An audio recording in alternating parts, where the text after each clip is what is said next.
নমস্কার, আমি প্রিয়তা। শুরু করছি উত্তরের সংবাদ। প্রথমেই আজকের বিশেষ সংবাদ। রাজ্য সভাপতি পদ পাওয়ার পর এই প্রথম উত্তরবঙ্গ সফরে এলেন বিজেপির রাজ্য সভাপতি শ্রমিক ভট্টাচার্য। জলপাইগুড়িতে এসে দলীয় কর্মীদের উদ্দেশ্যে 21শে জুলাই উত্তর কন্যা চলোর বার্তা দিলেন তিনি। ওদলাবাড়ি স্কুলমুখী রাস্তার বেহাল দশা, হেঁটে যাওয়াও ঝুঁকিপূর্ণ। মেরামতের দাবি প্রধান শিক্ষকের।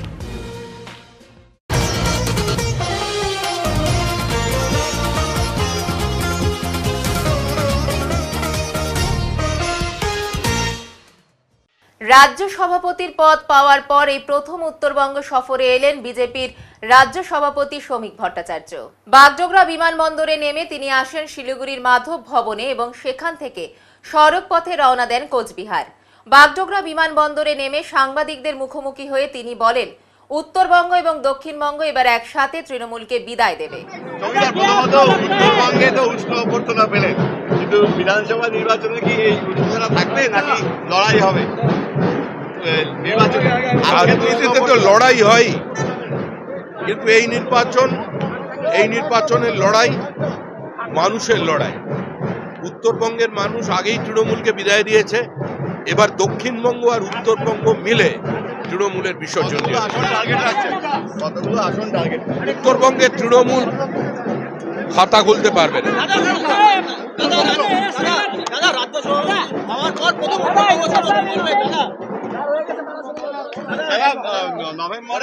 উত্তরবঙ্গকে এসব নিয়ে আমি কোনো কথা বলছি না। বঞ্চিত উত্তরবঙ্গ, অবহেলিত উত্তরবঙ্গ, পিছিয়ে পড়া উত্তরবঙ্গ বলে যারা দিনের পর দিন চোখের জল ফেলেছিলেন, তারা কার্যত উত্তরবঙ্গের মানুষের সঙ্গে প্রতারণা করেছেন, বিশ্বাসঘাতকতা করেছেন। রাজ্যে যে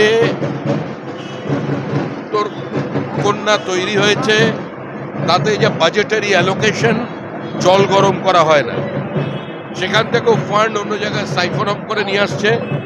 21 তারিখে যুব মোর্চার প্রোগ্রাম আছে। উত্তর কন্যা অভিযানের মধ্যে দিয়ে বিরোধী দলনেতা শুভেন্দু অধিকারী উত্তরবঙ্গের সঙ্গে বঞ্চনা, উত্তরবঙ্গের সঙ্গে প্রতারণা, উত্তরবঙ্গের সঙ্গে বিশ্বাসঘাতকতার প্রতিবাদের সূচনা করবেন। 21শে জুলাই উত্তর কন্যা চলো। উত্তরবঙ্গ সফরে এসে দলীয় কর্মীদের উদ্দেশ্যে এমনটাই বার্তা দিলেন বিজেপির রাজ্য সভাপতি শ্রমিক ভট্টাচার্য। এদিন গোশালা মোড়ে বিজেপির রাজ্য সভাপতি শ্রমিক ভট্টাচার্য দলীয় কাজে যাওয়ার সময় গোশালা মোড়ে দলীয় কর্মীদের সাথে দেখা করেন। সেই রাস্তার মধ্যে ফুলে তোড়া দিতে অসংখ্য বিজেপি কর্মী সমর্থকদের দেখা গিয়েছিল। সংবর্ধনায় ভাসিয়ে দেন তারা বিজেপি সভাপতিকে। শ্রমিক ভট্টাচার্য বলেন, উত্তরকন্যা অভিযান সফল করতে হবে, এটাই দলীয় বার্তা।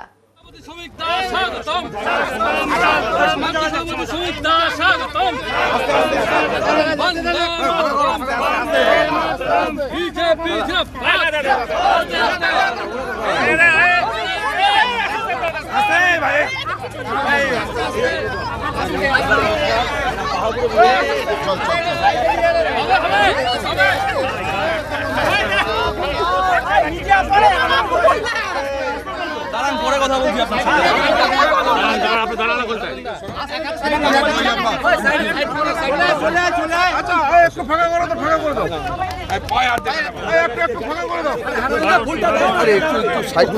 কালকে আবার আসবো।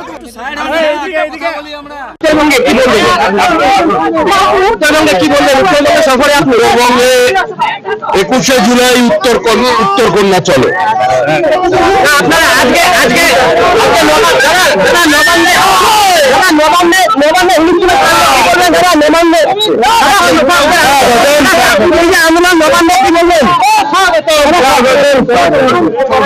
রায়গঞ্জ ব্লকে দোকান ভাঙচুরের ঘটনা ঘটল। অভিযোগের তীর তৃণমূল নেতার দিকে, অভিযোগ অস্বীকার শাসক দলের।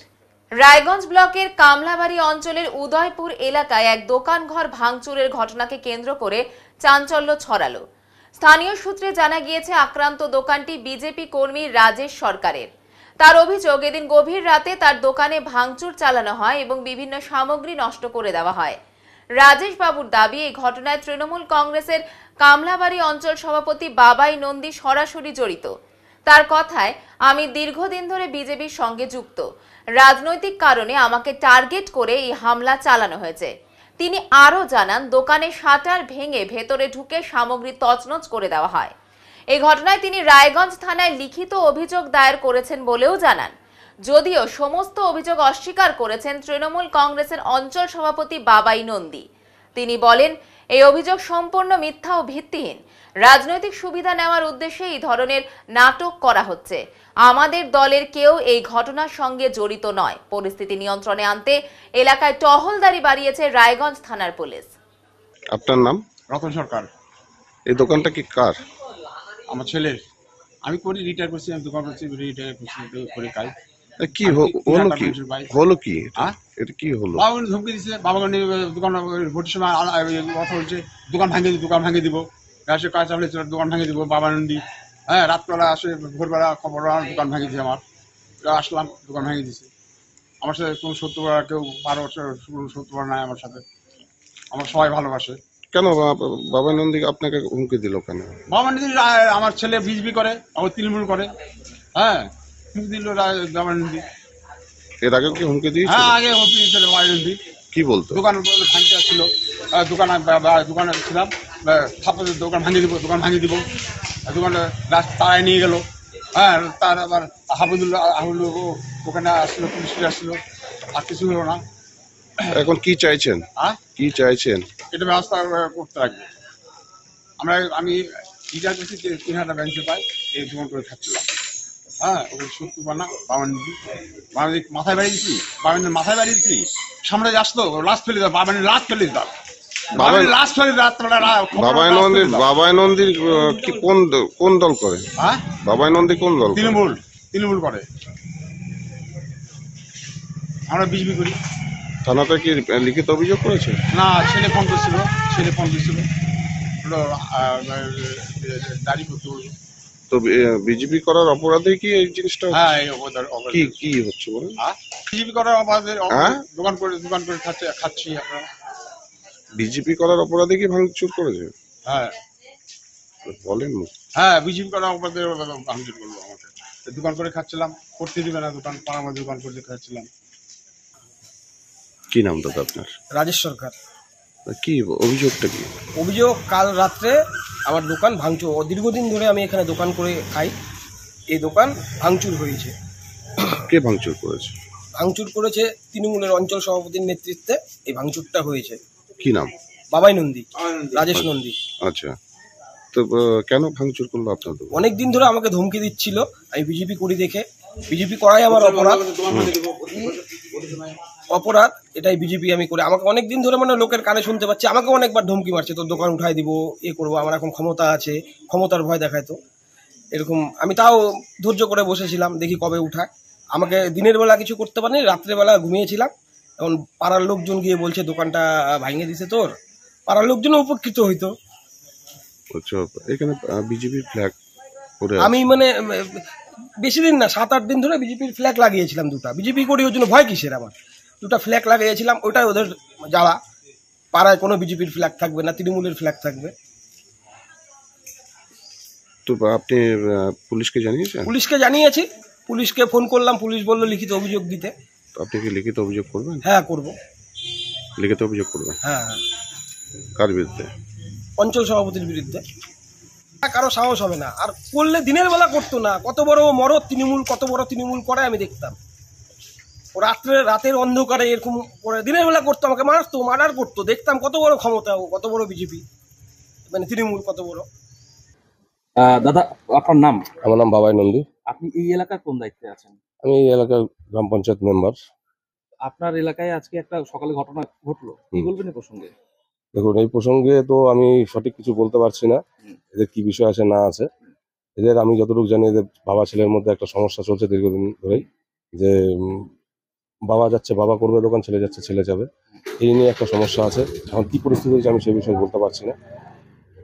আমি সকালবেলা ঘুম থেকে উঠে, ছেলের পরীক্ষা সারদা বাংলা মিডিয়ামে পড়ে, আমি ছেলেকে নিয়ে স্কুলের জন্য বেরোই। তখন আমাদেরই এখানে দাদা নন্দ দুলাল সরকার আমাকে ফোন করে। আমি বলি বাড়ির থেকে স্কুল আছে, তো উনি আমার কাছে যায়। ওনার কাছে আমি প্রথম শুনতে পারি যে এরকম একটা আমাদের স্কুল মোড়ে লটারির দোকান ছিল, সেই লটারির দোকানটাকে ভাঙচুর হয়েছে। তো সে আমার কাছে জানতে চায়, আমি বললাম এই বিষয়। তারপরে আমি আমার স্ত্রী প্লাস হচ্ছিল আমার বাচ্চা, তাদেরকে নিয়ে আমার গাড়ি নিয়ে আমি বেরোই। আমি এই স্কুল মোড়ে, যেখানে ঘটনাটা ঘটেছে, স্কুল মোড়ে আসা মাত্রই দূরের থেকে এখানে এই দোকানের যে মালিক, তার ছেলে, সে, তার ভাস্তা, আরো 4-5 জন মিলে গোটা ইট নিয়ে আমার গাড়ির উপরে চড়া হয়।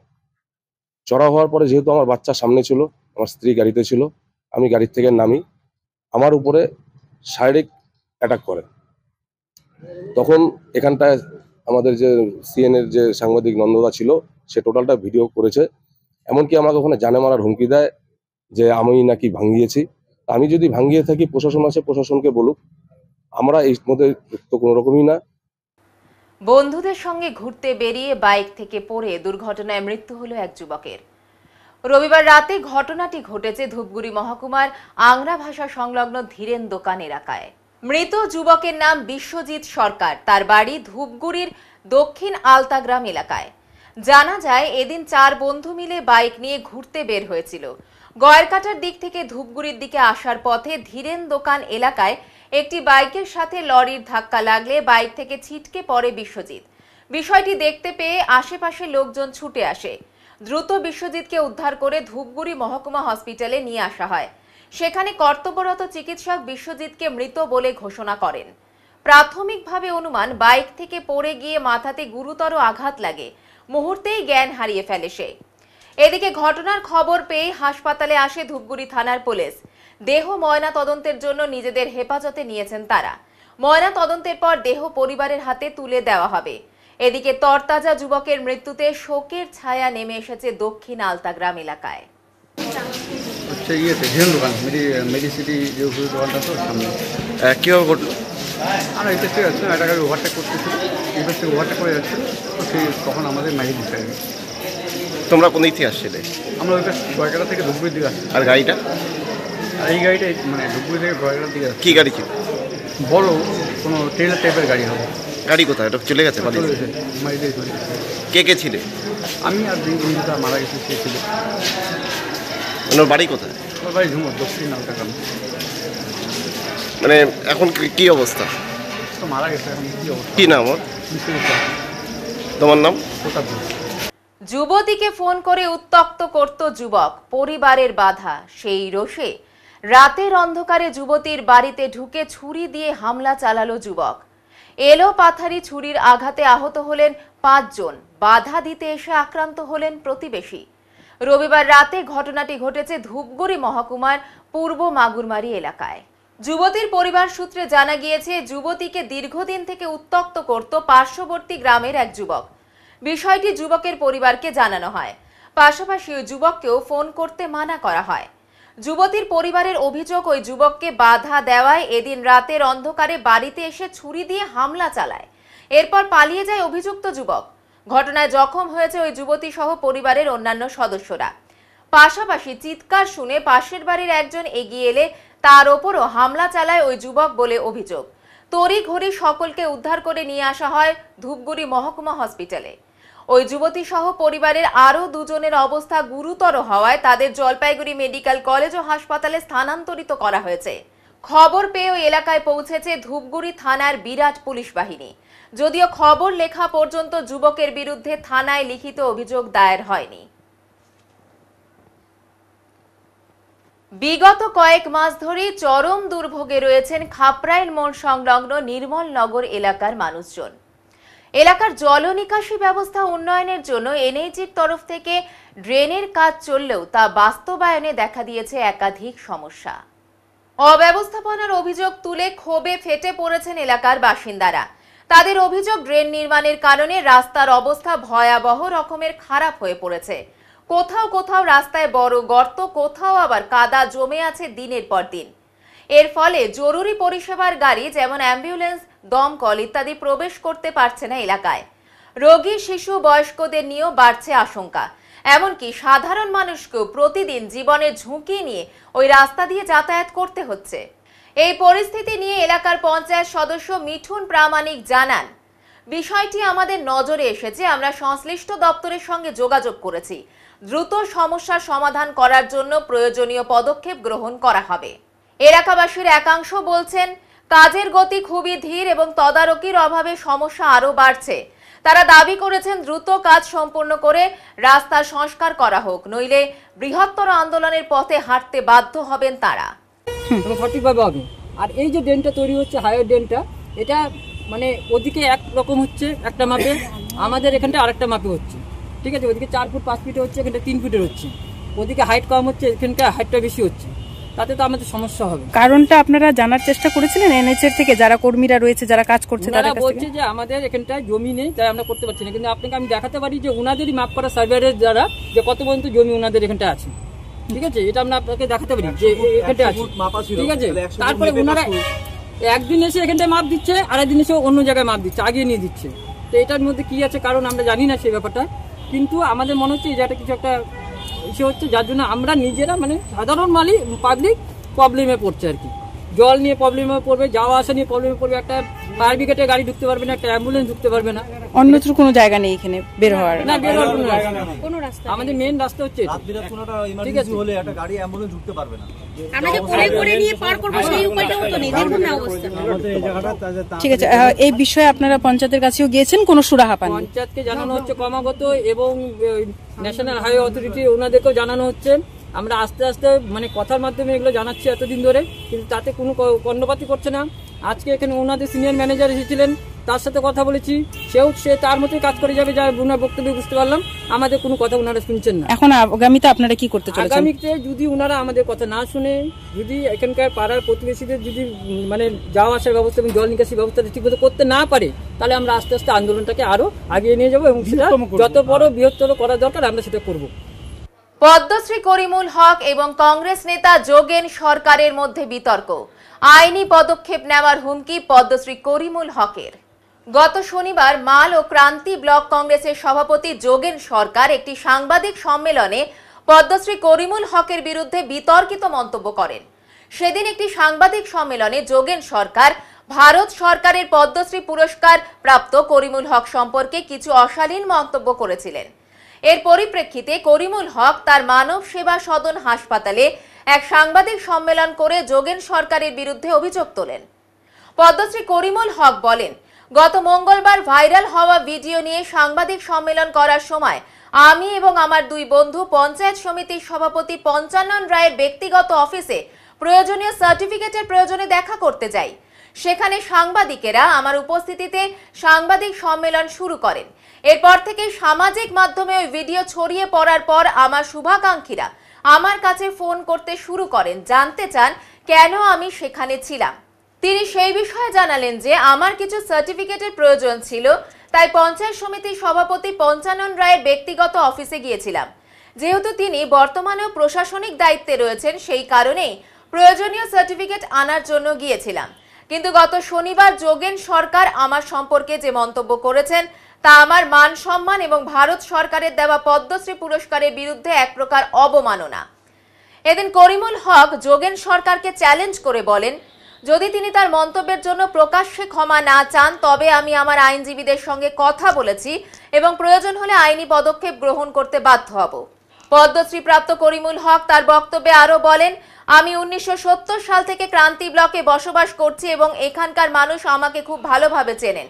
আমি প্রতিদিন এখানকার মানুষের বাড়িতে গিয়ে চা পান করি এবং তাদের সঙ্গে যোগাযোগ রাখি। রাজ্য কেন্দ্রীয় সরকারের আইডি, ডিআইবি, গোয়েন্দা বিভাগেও তারা আমার ব্যক্তিগত সম্পর্কে অবগত রয়েছেন এবং নিয়মিত খোঁজ খবর রাখেন। এই মন্তব্যের পর করিমুল হক যোগেন সরকারের বিরুদ্ধে ব্যক্তিগত আক্রমণও করেছেন। তিনি জানান, যোগেন সরকার একজন খুনের আসামি, তার বড় ভাইও 10 বছর জেল খেটেছিলেন।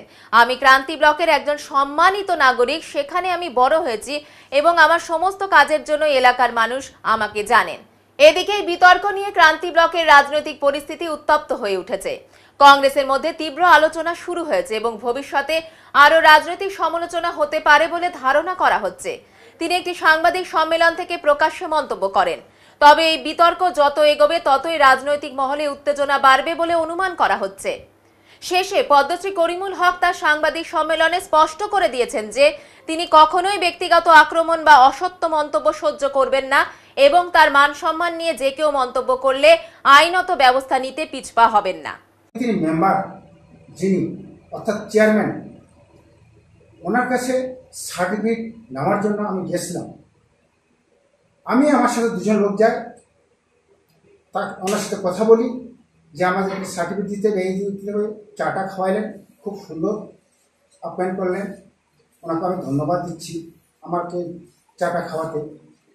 এমনি টাইমে কিছু প্রেস মিডিয়া ভাই ওনার ওখানে চলে আসেন, ওনাকে বললেন স্যার আমরা ইন্টারভিউ নিব। বলে হ্যাঁ নিতে পারেন, কোনো অসুবিধা নেই। তখনই আমার বাঁ দিকে আরও দুজন আমার লোক বসেছিলেন, আমিও আছি, তার পাশেই পঞ্চাননবাবু ছিলেন। প্রেস মিডিয়া ভাইরা আমাকে বললেন যে আপনি এখানে বসে থাকলে আপনার কোনো অসুবিধা হবে নাকি? আমি বললাম না, ওনার বক্তব্য উনি রাখবে, আমার কোনো বসে থাকলে কোনো অসুবিধার কারণ নেই, ওনার বক্তব্য উনি রাখবে, আমার কি এখানে। তখন তিনি বসেই ছিলাম, তো ওনার বক্তব্য উনি রাখলেন। রাখার পরে ওনারা চলে গেলেন। তারপর ওনাকে বললাম যে আমাকে কিন্তু সার্টিফিকেট দেন তাড়াতাড়ি। সেদিন এই সার্টিফিকেটগুলো আমি নিতে গেছিলাম। দেখুন এই যে সার্টিফিকেটগুলো পঞ্চানন রায়ের ক্রান্তি ব্লক সভাপতির সার্টিফিকেট আছে, আরও আছে। আমাকে 7-8টা সার্টিফিকেট খুব প্রয়োজন, ছেলেগুলা ঘোরাফেরা করবে বলে আমাকে পাঠিয়েছে, আর আমারও একটা দরকার ছিল, এই সার্টিফিকেট আমি নিতে গেছিলাম। আমি সার্টিফিকেট নিয়ে চলে আসি। আমার কি বায়োডাটা তুমি পাইলা, আমার কি নোংরামো পাইলা, এই পদ্মশ্রী তোমাকে না বলে আমাকে কেন্দ্র সরকার দিয়েছে, সেটা তোমার জবাব আমি সামনাসামনি পাবো। ক্রান্তি চৌপতিতে আমি দাঁড়াবো, তুমি ফ্যামিলি গ্রাউন্ড নিয়ে আসবা, আমিও নিয়ে আসবো, আমি ওখানে থাকবো। তুমি যদি বাপের বেটা হও, এই জবাব তোমাকে দিতেই হবে। আর একটা কথা আমি বলতে চাই, যেহেতু আমাকে পদ্মশ্রী পুরস্কার ভূষিত করছে, এটা আমার দায়িত্ব সম্মান রক্ষার জন্য প্রত্যেক প্রেস ভাই মিডিয়া ভাইকে আমি অনুরোধ করবো, আপনারা যদি কোনো আমার ক্রিটিক্যাল জিনিস জানতে পারেন অবশ্যই দয়া করে তুলবেন, আমার গোপনতা করবেন না। পুলিশ প্রশাসনকে বলছি, আমার যদি কোনো আপনারা ক্রিটিক্যাল জিনিস পান, নিশ্চয়ই আপনারা আমাকে আসবেন, আপনি আয়নার এতই ফেলাবেন, আইনের দ্বারস্থ আমি হবই নিশ্চয়ই। কিন্তু যেহেতু পদ্মশ্রী বলছে ভারতের একটা ন্যাশনাল পুরস্কার, উনি যে অপমানটা করছে তার জন্য আমার লয়ারের কাছে আমি যাব এবং আমি আইনের ব্যবস্থা নেব। প্রয়োজন বললে মুখ্যমন্ত্রীকে জানাবো, কেন্দ্রও জানাবো এবং প্রশাসন লেভেলে এটা আমি জানাইতে বাধ্য হব এবং আইনের রাস্তা নিয়ে আইনগত আমি যাব। কারণ আমি ইনকাম ট্যাক্স, সেল ট্যাক্স আমি গভর্নমেন্টকে দেই, এটা আমি গভর্নমেন্টকেও দায়িত্ব দিব। আমার সম্মানহানি হয়েছে, মানহানির কেস আমি করতে বাধ্য থাকবো। জগন সরকার, তোমার যদি দম থাকে ক্রান্তিতে আমার সাথে দেখা করে ক্ষমা চাইতে হবে তোমাকে, নাহলে তোমাকে আইনের রাস্তায় আনবো। এবার নিয়ে নিচ্ছি ছোট্ট একটি বিরতি, সঙ্গে থাকুন, ফিরে আসছি একটু পরে। সব সময় সব দিকের সব খবর পেতে সাবস্ক্রাইব করুন, বেল আইকনটি প্রেস করে আপডেট থাকুন।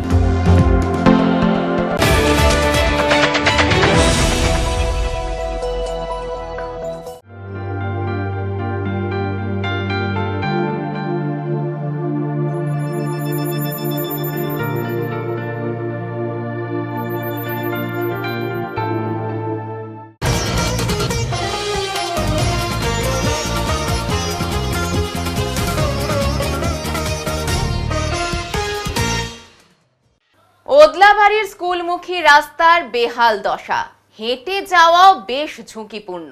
মেরামতের দাবি জানালেন প্রধান শিক্ষক। মাল ব্লকের ওদলাবাড়ির অন্যতম গুরুত্বপূর্ণ স্কুল পথ বেহাল হয়ে পড়ে আছে দীর্ঘদিন ধরে। প্রতিদিন এই রাস্তা দিয়ে যাতায়াত করেন শতাধিক ছাত্রছাত্রী ও শিক্ষক শিক্ষিকারা, কিন্তু রাস্তার বেহাল দশায় হেঁটে যাওয়া তো দূরের কথা, সাইকেল বা টোটোতেও চলা দুঃসাধ্য হয়ে উঠেছে। পিচের আস্তরণ উঠে গিয়ে তৈরি হয়েছে ছোট বড় অসংখ্য গর্ত, কিছু জায়গায় কাদা জলে পা রাখাই দায়। মাল ব্লকের ওদলাবাড়ি চৌপতি থেকে রেল আন্ডারপাস পেরিয়ে যে রাস্তাটি ওদলাবাড়ি হাই স্কুল ও বালিকা বিদ্যালয়ের দিকে গিয়েছে, সেটাই এই সমস্যার কেন্দ্র। পাশের পাথরঝোড়া রোডে উত্তরবঙ্গ উন্নয়ন দপ্তরের কাজ চললেও স্কুলমুখী রাস্তাটি দীর্ঘদিন ধরে অবহেলিত। দৈর্ঘ্যে মাত্র 1 কিলোমিটার হলেও এলাকার 2 বড় স্কুলের ছাত্রছাত্রীদের কাছে এটি অন্যতম গুরুত্বপূর্ণ পথ। ওদলাবাড়ি উচ্চতর মাধ্যমিক বিদ্যালয়ের প্রধান শিক্ষক নীরু মোহন রায় জানিয়েছেন, সম্প্রতি মন্ত্রী বুলুচিক বরাইককে রাস্তার দুরবস্থার কথা জানিয়ে লিখিত আবেদন জানানো হয়েছে। মন্ত্রী আশ্বাস দিয়েছেন দ্রুত সংস্কারের ব্যবস্থা হবে। মন্ত্রী বুলুচিক বরাইক বলেন, এই রাস্তাটি যাতে দ্রুত সংস্কার করা হয় তার চেষ্টা করা হচ্ছে।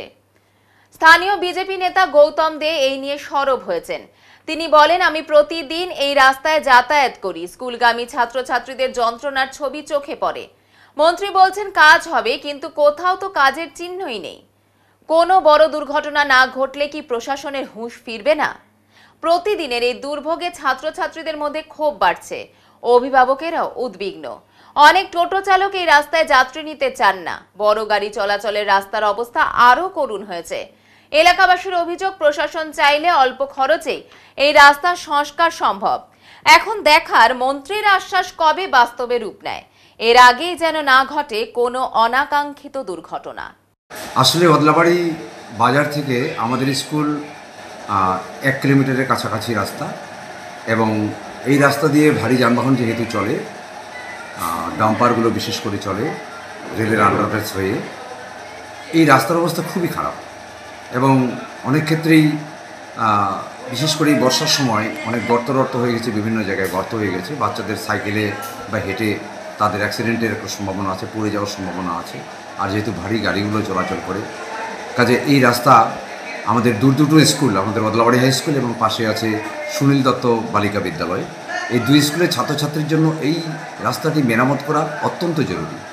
আমাদের পাশ দিয়ে একটি রাস্তা উত্তরবঙ্গ উন্নয়ন দপ্তর থেকে সেখানে একটি পেভার ব্লক দিয়ে একটি রাস্তা বানানো হয়েছে, এবং তার পাশাপাশি দেখা যাচ্ছে আমাদের স্কুলের যে রাস্তাগুলো, এগুলো অবস্থা ভালো না। তবে ছাত্রছাত্রীদের কথা ভেবে, তাদের নিরাপত্তার কথা ভেবে এই রাস্তাটা এটার একটা রিপেয়ার বা একটা মেরামতি খুব প্রয়োজন। চেষ্টা করেন তাহলে কিন্তু এখানে স্টুডেন্ট ছেলে মেয়ে, যেখানে এসটি এবং মাইনরিটি স্টুডেন্টরা এখানে পড়াশোনা করে, যাতে তাদের জন্য ভালো হবে সেই দাবি করছে। নিশ্চিতভাবে আমি এটা দেখব। এখন তো সময় অলরেডি আমরা স্কিম উঠিয়ে দিয়েছি, আগামী দিনে যাতে এই রাস্তাটা করা যায় তার জন্য আমি নিশ্চিতভাবে অন্য ডিপার্টমেন্ট থেকে আমি চেষ্টা করব। কেন কাজ করতে গেলে আমার এই ডিপার্টমেন্ট ট্রাইবাল এবং বিসিডব্লিউ মানুষ লাগে, তো এই রাস্তার মধ্যে নিশ্চিতভাবে আমি অন্য দপ্তর থেকে কি আমার কোন দপ্তর থাকবে আলোচনার মাধ্যমে আগামী দিন আমি করার জন্য এটা চেষ্টা করব।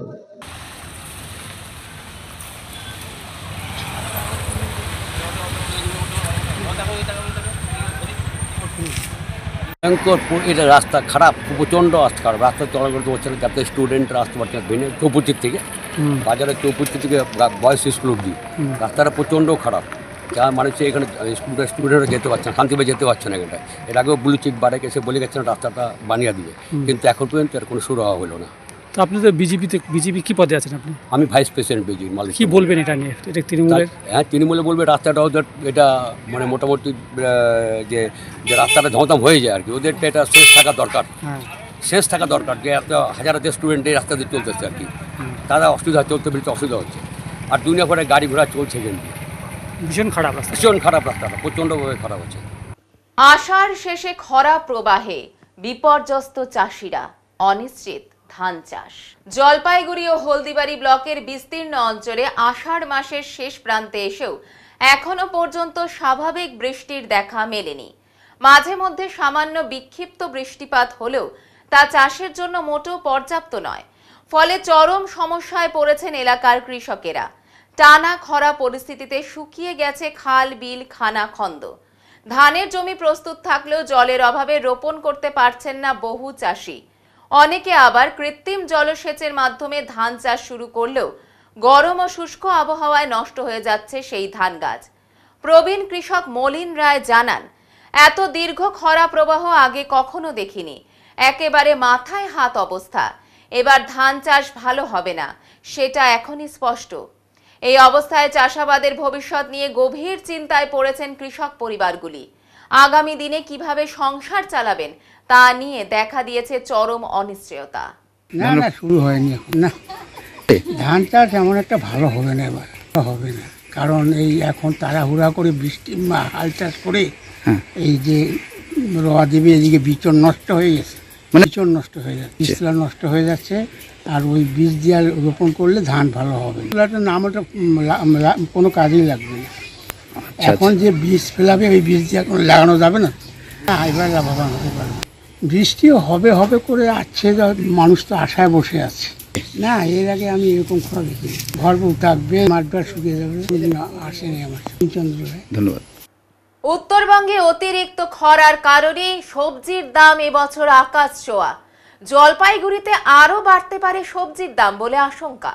একদিকে যেমন উত্তরবঙ্গে নেই বৃষ্টি, অন্যদিকে তেমনই জলপাইগুড়িতেও বৃষ্টি না হওয়ার দরুন উত্তরবঙ্গ সহ জলপাইগুড়ির বিভিন্ন জায়গায় সবজির দাম বাড়ছে আকাশ ছোঁয়া। ফলে সবজি খেতে সবজির গাছ জলের অভাবে মরছে, তাই বাড়ছে সবজির দাম। এর ফলে সবজির দাম হাতের নাগালের বাইরে চলে গিয়েছে বর্তমানে, এমনটাই বলছেন ক্রেতারা। বর্তমানে লঙ্কা থেকে পটল, আলু, পেঁয়াজ সব ক্ষেত্রে সবজির দাম অগ্নিমূল্য হয়েছে। বিক্রেতারা বলছেন বর্তমানে কয়েকদিন থেকে লাগাতার গরমের কারণে সবজি খেতে নষ্ট হয়ে গেছে সবজির গাছ। তাই যতটুকু ফসল ছিল তার মধ্যে বেশিরভাগই নষ্ট হয়েছে বা নতুন করে উৎপন্ন হচ্ছে না। আর এর কারণেই বিভিন্ন সবজির দাম অগ্নিমূল্য হয়েছে।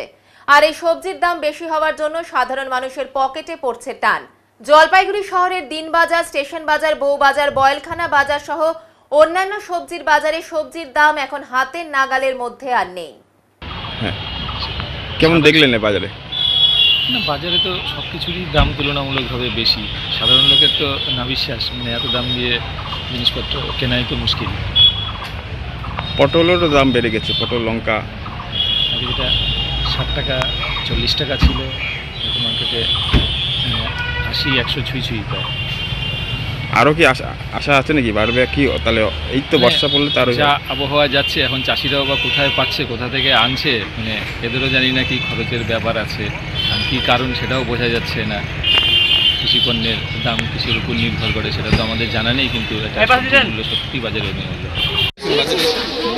এটা তো আমাদের জলপাইগুড়ি তথা উত্তরবঙ্গের যে পরিবেশের যে এই পরিবর্তন, আমরা জ্ঞান হওয়ার পরে এই ধরনের পরিবেশ মানে ভৌগোলিক যে পরিবর্তন এটা আমরা দেখিনি। উত্তরবঙ্গে বৃষ্টি নেই, মাঝে মাঝে পুরো মেঘ হচ্ছে, অথচ কোনো বৃষ্টির কোনো দেখাই নেই। এটা তো আমাদের মানে খুব অবাক করছে এবং খুব ভয়ঙ্কর ব্যাপার। বাজারটা যেহেতু বৃষ্টি নেই, কৃষকদের ফসল ফলছে না। এই যে আজকে শাক সবজি যেটাই বলুন, বৃষ্টি না হলে তো ফসলের উৎপাদন তো হবে না। ন্যাচারালি বাজারে আগুন দাম এখন, কৃষকদেরও কিছু করার নেই, যারা খুচরো ব্যবসায়ী তাদেরও কিছু করার নেই। এখন এর ফলটা আমাদের ভুগতে হচ্ছে। যেমন লঙ্কা তো এখন প্রায় 200 টাকা কেজি হয়ে গেছে। লঙ্কা ভালো লঙ্কা পাবেনই না, যেটা লঙ্কা পাওয়া যাচ্ছে আকাশ ছোঁয়া দাম। আকাশও পড়ছে, বাজারও পড়ছে, আকাশও পড়ছে, বাজারও পড়ছে এবং সাধারণ মানুষের পকেটও পড়ছে। বাজারে এখন একটু দাম বেশি, বর্ষাকালে তো আর একটু দাম বেশি হয় প্রত্যেকবারই। বৃষ্টি না হওয়ার দরুন কি এত দাম? হ্যাঁ, বৃষ্টি না হয়, বৃষ্টিটা হচ্ছে না তো, বৃষ্টি হচ্ছে না তো আমাদের দিকে, এই জন্য দাম বেশি। কেমন দাম যাচ্ছে? দাম মোটামুটি 40, 30 টাকা, 50 টাকার নিচে নাই জিনিস, সব উপরে তার উপরে সব কিছু। গাজর কত করে যাচ্ছে? গাজর 70, 80। করলা? করলা হলো 30, 40। পটল? পটল 40 টাকা। ওই কোয়াশ হলো 30, 25। এই সময় কি দামটা বেশি থাকে? এই সময় বর্ষাকালে একটু দাম বেশি। এবার নিয়ে নিচ্ছি ছোট্ট একটি বিরতি, সঙ্গে থাকুন, ফিরে আসছি একটু পরে। সব সময় সব দিকের সব খবর পেতে সাবস্ক্রাইব করুন, বেল আইকনটি প্রেস করে আপডেট থাকুন।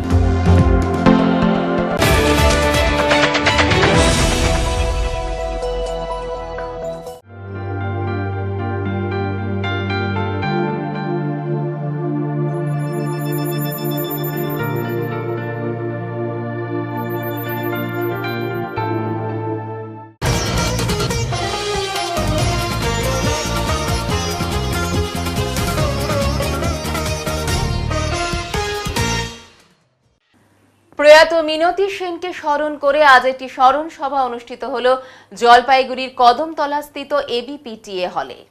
সারা ভারত গণতান্ত্রিক মহিলা সমিতির জলপাইগুড়ি জেলা কমিটির আয়োজনে এদিনের সভায় অংশগ্রহণ করেন সংগঠক, সদস্য ও শুভানুধ্যায়ীরা। মিনতি সেনের স্মৃতির প্রতি শ্রদ্ধা জানাতে আজকের সভায় উপস্থিত সকলে নীরবতা পালন করেন এবং তার জীবনের বিভিন্ন দিক তুলে ধরা হয় বক্তৃতার মাধ্যমে। বক্তৃতায় বক্তারা বলেন, কমরেড মিনতি সেনের আদর্শ, সাহস এবং অবিচল নেতৃত্ব আগামী দিনের আন্দোলন ও গণতান্ত্রিক সংগ্রামের পথপ্রদর্শক হয়ে থাকবে। অনুষ্ঠানে স্থানীয় ও জেলা স্তরের বিভিন্ন বামপন্থী সংগঠনের প্রতিনিধিরা উপস্থিত ছিলেন। এবারে আবহাওয়ার খবর।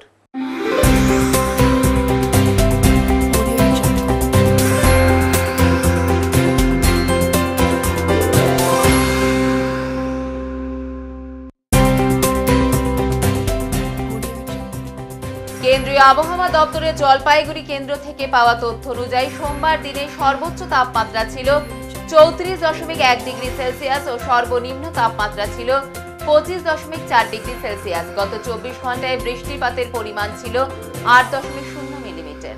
শেষ করবার আগে আজকের বিশেষ বিশেষ সংবাদ আরো একবার। রাজ্য সভাপতি পদ পাওয়ার পর এই প্রথম উত্তরবঙ্গ সফরে এলেন বিজেপির রাজ্য সভাপতি শ্রমিক ভট্টাচার্য। জলপাইগুড়িতে এসে দলীয় কর্মীদের উদ্দেশ্যে 21শে জুলাই উত্তর কন্যা চলোর বার্তা দিলেন তিনি। ওদলাবাড়ি স্কুলমুখী রাস্তার বেহাল দশা, হেঁটে যাওয়াও ঝুঁকিপূর্ণ, মেরামতের দাবি প্রধান শিক্ষকের। উত্তরের মন পরিবেশিত উত্তরের সংবাদ এখনকার মতো এ পর্যন্তই। নমস্কার।